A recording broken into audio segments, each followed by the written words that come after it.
Balmoral and its castle through the woods was far from the ceremony of a state funeral. The world's eye had been on the estate by the River Dee on the day the Queen died here. The day of her funeral saw traffic-free roads, closed shops and quiet streets. In Ballater, the village the Queen knew as a neighbour, the funeral was an occasion to share with a nation, indoors and on screen. The street scene featured only a few who ventured out, in respect and remembrance. It's very emotional. She's our Queen too, and it's really special to be here. The thing that I think has impacted me most has been the pictures of her smile and how we'll never see that smile again from her.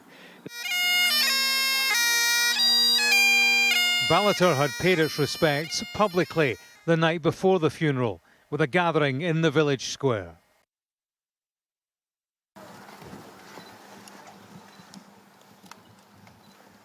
There was remembrance too at the Kelpie sculpture in Falkirk, where 96 candles were lit, one for every year of the Queen's life. This was the scene at Gordonston School in Moray, at Windmill Lodge, the boarding house of Prince Charles, the former pupil who became king. Current students gathered to watch the spectacle down south. In Edinburgh's Holyrood Park, over the wall from the Queen's official palace residence, people were invited to watch the funeral on a big screen. 2 miles north, where the Royal Yacht Britannia is today anchored as a tourist attraction, they remembered a monarch now gone and times past. It was her own private domain, and to see it so relaxed, when you could see it laughing and joking, it was unbelievable. The scene here at the gates of the Balmoral estate is quieter than it was. People are still coming, but not in the same numbers.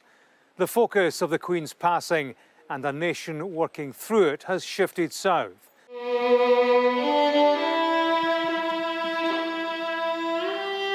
We've heard Paul Anderson play violin before, but not this particular tune. The fiddler who played for the Queen composed this, a lament for Queen Elizabeth following her death. He played it for us where he used to play for her, inside Crathie Kirk.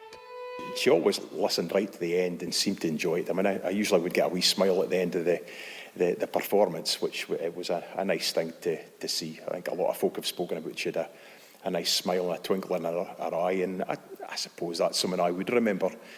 Just that little personal touch, how we nod at the end and a smile.